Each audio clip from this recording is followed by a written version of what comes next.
today, please subscribe and follow me. I do this totally for no profit.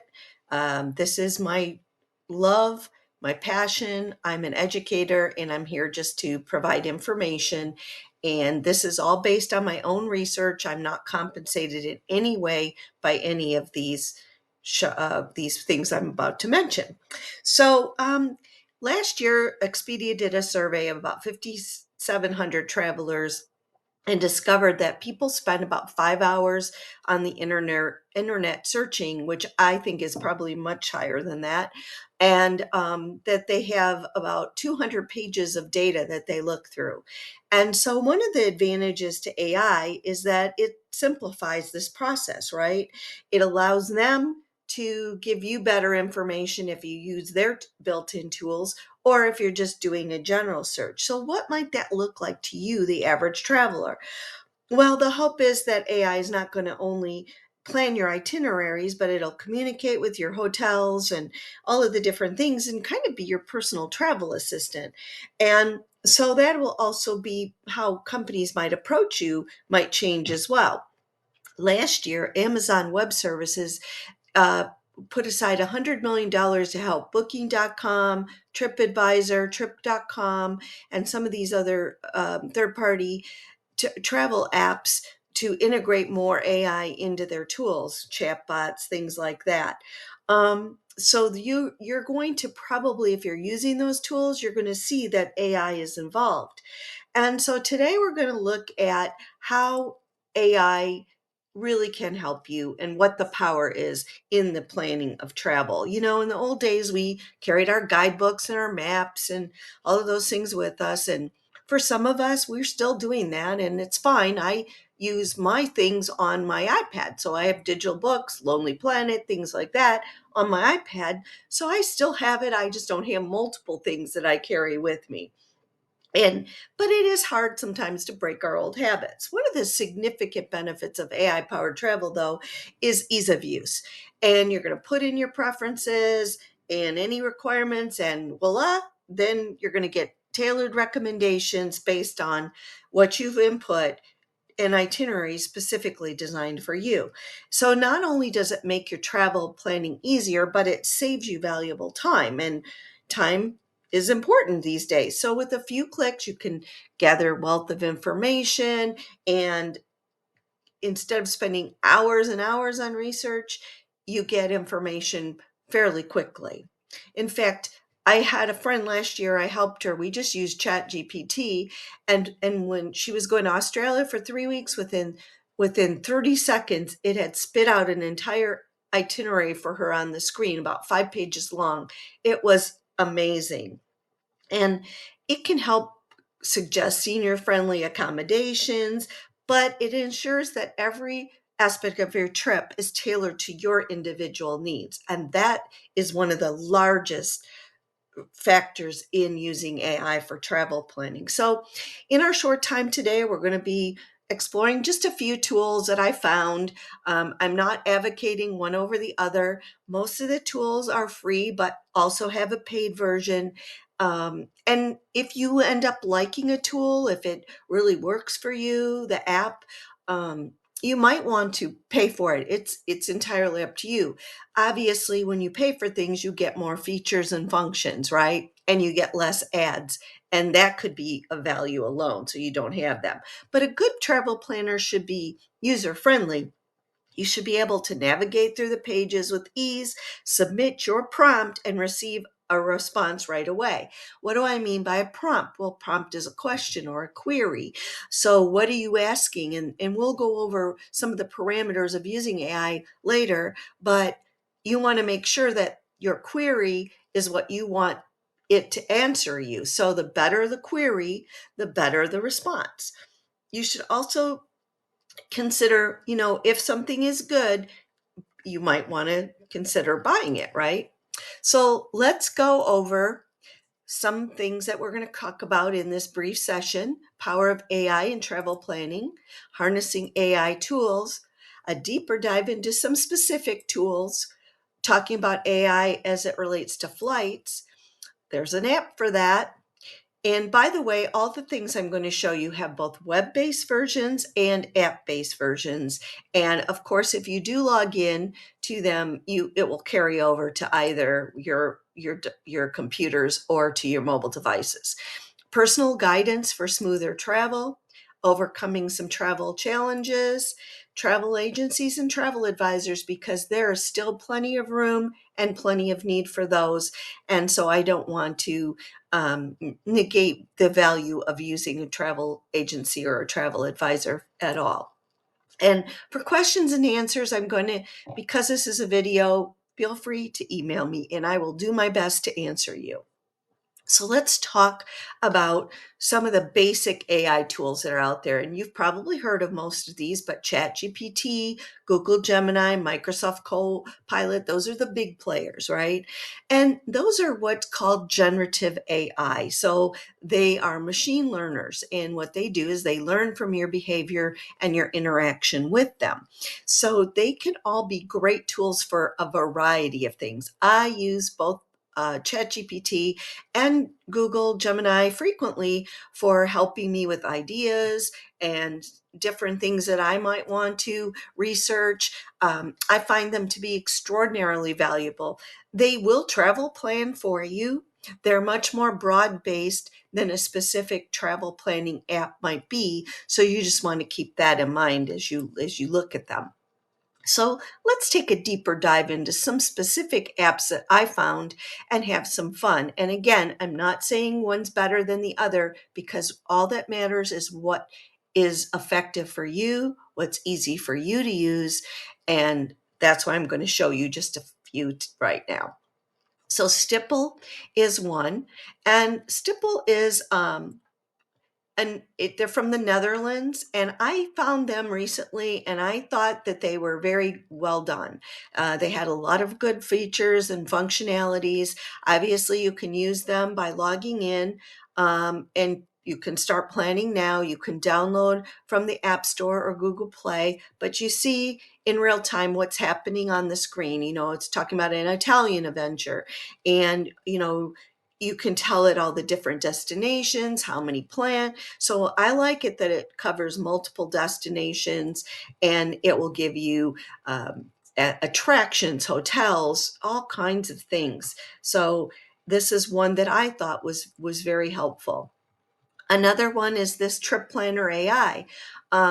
Again, building and personalizing your itinerary. So you've got, and I've already been online with this. So, for example, if I wanted to go to Paris, France, here it's building me an itinerary. Now, I didn't put a lot of information in. So remember what I said about the query earlier. The better the query, the better the information you get. I have noticed that online it's a little slow, but you can ask it about the site, itineraries, exploring the sites, in tours and activities. So some really cool things there. Wanderlog. I'll mention Wanderlog again, but Wanderlog is also very well done. So you can start planning and you can just tell it, where do I want to go? When's my start date? And you can actually input your own guide. So let's say that you found some information just in a general search, you can add it in to your search here. And then WonderPlan is also very similar to Wanderlog. But it has an interactive AI chat, and it has again support for multiple cities during the trip. And it also will take someone's blog and a video that you supply when you log in, and it will create a travel plan around that. So I thought that was very beneficial. And then we've got iPlan AI. Let me turn this down a little bit because there's no words, but it's just the similar thing. This is just their little interactive thing to try to get you interested. They're looking at Vancouver, but they have all these different things that you can look at.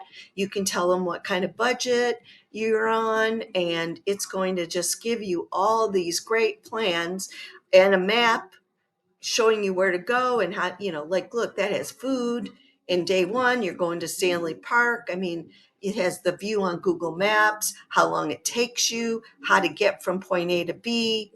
And so I thought this was very, very good as well. Let me talk briefly about flights. So, you know, Google Flights is one of the best tools around right now. There have always been things like Kayak, and there's probably a laundry list of third-party apps like Kayak, um, Trip, I'm trying to Priceline, things like that, Booking.com that now have AI integrated with regards to flight planning. But Google Flights for me has been really beneficial. Now, some airlines don't participate in Google Flights necessarily. Southwest, you may not get Southwest results when in your Google Flights, but Google Flights is based on a search engine that uses a global distribution system, and it aggregates prices from a lot of airlines and online travel agencies, and it's very fluid. It's constantly being updated, and I like that you can ask it something and it will send you email alerts regarding the pricing so that you can monitor your prices. And domestic travel, your best prices are typically between 4 and 8 weeks. That's what the general rule of thumb is. But I usually start looking far before 8 weeks just to kind of get an idea, and then I might put it in Google Flights. And then also international flights, probably a little bit longer than 8 weeks. You don't want to wait till 8 weeks to buy an international flight. There are international flight aggregators out there. There's also Skyscanner and Jack's Flights and all these other places that you can sign up for their newsletters, and they'll be giving you flight information. But AI is coming on strong in these flight searches.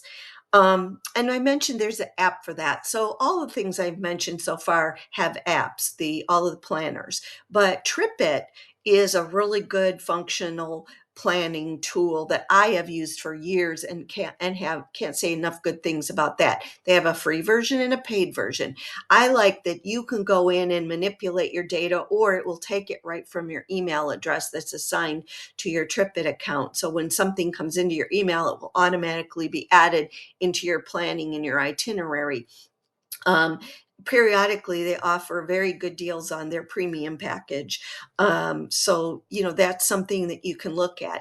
There's also some budgeting apps. Like I mentioned earlier, Wanderlog is one, and then Travel Spend. And those are things, if you're worried about your budget, getting an app that might manage your budget would be important. Now, you noticed with some of these plans that, they had some of those things. So, already built in, as well as budgeting. So again, it's all about ease of use, what saves you the most time, what saves you the most trouble. So now that you know about some of these tools, how do you go about like starting, right? So you want to define your travel goals.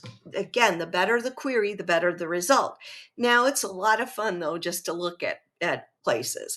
And I don't want to discount that. That's super fun for me too, just to put on my bucket list, right? But when you're ready to plan your trip, you want to really define how long do you have, what's your budget, what do you want to see and do you have any accessibility issues, all of these things. So defining your travel goals and then researching and collecting data.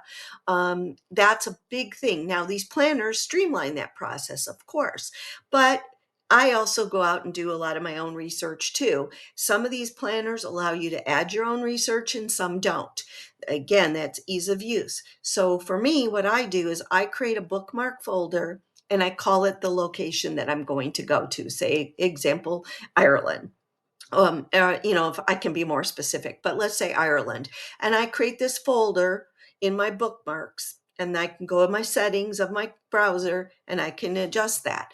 And then when I see something I like, I can go to the URL of where I'm at, and there's usually a little star or some kind of symbol, depending on which browser you're using, that you can save that page.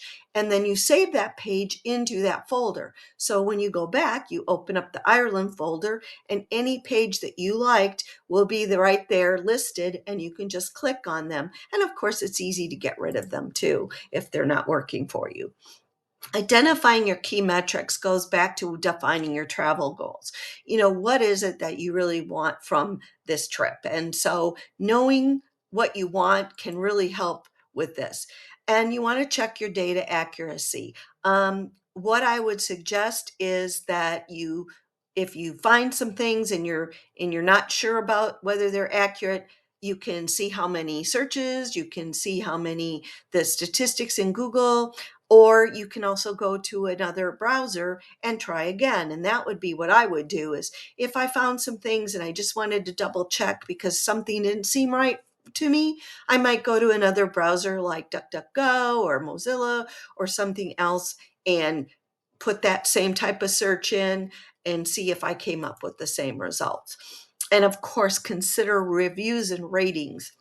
But remember that unhappy people typically are the ones that will post before a happy person. So I always recommend, and I always try to go on with my trips and provide good reviews that are honest. And also, if I had a great time, I want to share that I had a great time. And I expect others to do the same. So you'll see on Google, there'll be Google reviews. There's a lot of other reviews. I find reviews on like Yelp really hard to follow, but TripAdvisor has reviews, Google has reviews. And remember, the number of reviews affects the overall score. So if you've got 5 reviews and it's at a 9 out of 10, that's only 5 people. If you've got 5,000 reviews and they're 9 out of 10 as their aggregate score, obviously that means that they're probably better. And then I go and I randomly read some of the reviews. That's just me. You want to also go back to this researching in the metrics. You want to factor in any constraints like time and budget. Do you have to go at a certain time of the year? Do you have a certain number of days?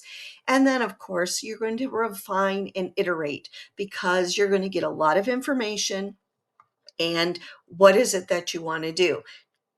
This again goes back to why a trip planner in AI is so important. It helps you refine.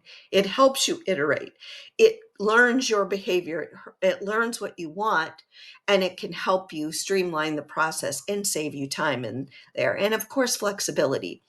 If you can stay flexible in your travels, you're going to find a lot better deals and it'll be less stressful. When you're on a time constraint, sometimes, a flight delay or something can really throw you off. So flexibility is really important. And of course, privacy and security. And this means 2 things: privacy and security while you're searching. You want to make sure that the app is good. You can always reject the cookies so they don't put the trackers on. And I know somebody had asked me about this, and I said, well, um, you know, it's up to you. If you want to log in, that's fine. It'll know your history, and that's great. But in general, you have a digital footprint, and data is currency in the dark web. And the reality of this is that your data is already out there. You're your best firewall. And I'm not going to get into that in-depth conversation right now, but you're your best firewall. So you pay attention to all of your things. You block people, you delete things, you report spam, you do all those things. You monitor your credit and your banks. So that's how you create your internet security, in addition to just being really, really diligent, right? And security, same thing. So let's talk about from the physical aspect. Privacy. Do you want a location that's private? Do you want a room that's not sitting on a main street? Also, your physical security. Is it in a good part of town? Are you safe? I travel a lot solo, so to me, safety is a big issue. So I want to know what the statistics are of the area, and I will get that. And also, a lot of going back to the review, the refine, and the reviews and the ratings. I belong to a lot of social media groups for solo travelers, for senior travelers, and there's a lot of information. One group's over 500,000 members. There's a lot of great actual reviews from there, and these people will come on and say about what their challenges were and what their wins were. So there's a ton of ways for you to get reviews and ratings beyond Google. So a few travel challenges. Accessibility, obviously for some of us that is a big challenge, right? international travel can make accessibility more challenging for sure, because there's a lot of places that don't have elevators. There's a lot of places that don't have, they have cobblestones, curbs. They are older, and Europe is old and it's not up to date. And accessibility is an ADA compliance and all of the things that we're used to in the U.S. That's not necessarily the case in foreign countries. So being able to research your accessibility is very valuable. There is an app or a website called Access Now, and a new one that I just heard about called Magnus Now, where they help with accessibility. So a few of the ones I researched, unfortunately, they were not functioning, and they had messages that said they're coming back. I hope they will, because accessibility for a senior traveler is a big deal. Health concerns. If you have a health problem and you're traveling, if you're, let's say you have an oxygen tank or you have to give yourself injections, you've got to make sure that your destinations, that you can keep, if you have medication that needs to keep cold, that you have access to those things. So AI can help you research these things. And of course, language. Google Translate is a wonderful tool, and there are other tools for the same type of thing, but learning a few phrases in the native language of the countries you're visiting or the locations you're visiting can be of extreme value. Oftentimes an older person gets a lot more help, because foreign countries really respect their elders, and just saying hello, thank you, please, and where's the bathroom in the language can be really helpful. And then again, travel health and safety. The State Department has warnings for foreign travel. You want to make sure that you look at those. There are AI tools that will help you with that as well. And then I don't want to go away without talking about the value of travel agencies and travel advisors, because they have extreme value still. You can plan a trip end to end with AI without involving anybody but yourself, and I've done it.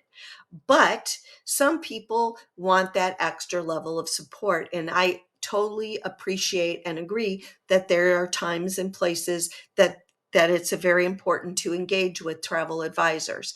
They offer a human touch and personalization that you just won't get with AI.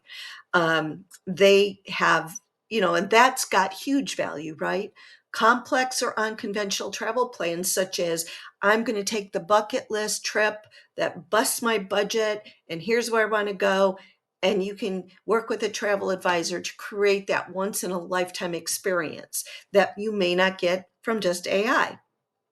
They can also help you with uncertainties or changes, travel delays, cancellations, hotel issues, location issues. They're there for you, and there's somebody that you can immediately talk to and get some help, and that's got huge value. And then something that's really beneficial, of course, is relationships and insider knowledge. Many of them have relationships with these hotels and these different facilities because they've been a travel advisor for a while and they know their business. And they also maybe have been there or have customers that have gone there. So they have this intimate knowledge that you're not going to get from an AI planner. They might know about deals or extra perks that they can get you on your trip, or they can help you with travel insurance and deciding whether you need that or what you need. Those are things that are invaluable as well. And of course, your customer support and advocacy. You've got a third party to intervene if you have an issue, and there's value to that. And of course, many of you may have them as friends and family. So again, AI is a wonderful tool. It's a time-saving tool. It's come to your travel advisor with the research that you've done from one of these planners, and I guarantee you that will really help them get you the best trip possible at the best price possible. And of course, they're using AI tools now as well. So again, there's still immense value if your comfort level is that you want to do that. With regards again to questions, please email me the questions. Debbie at seniortraveladventures.net is my email address. And if you like this video, I hope that you'll watch more of my videos, and I hope that you'll subscribe and to my social media and my YouTube, because I do this again totally as a volunteer. And the reason why I want to get more followers is because it opens more doors for me to talk to these companies and get more information for you. So I'm at Let's Talk Tech 949 on YouTube, at Senior Travel Adventures on YouTube. I'm also at Village Television of Laguna Woods. That's my full cable show that I have once a month. I have my tech show's been about 2.5 years. My travel show's been about is going into its third month. I'm on Facebook. I have a Facebook page and a group as Senior Travel Adventures. Let's Talk Tech with Debbie is my Facebook page. I'm on Instagram, Reddit, Pinterest. But thank you for your attention today. And again, if you have any questions, please feel free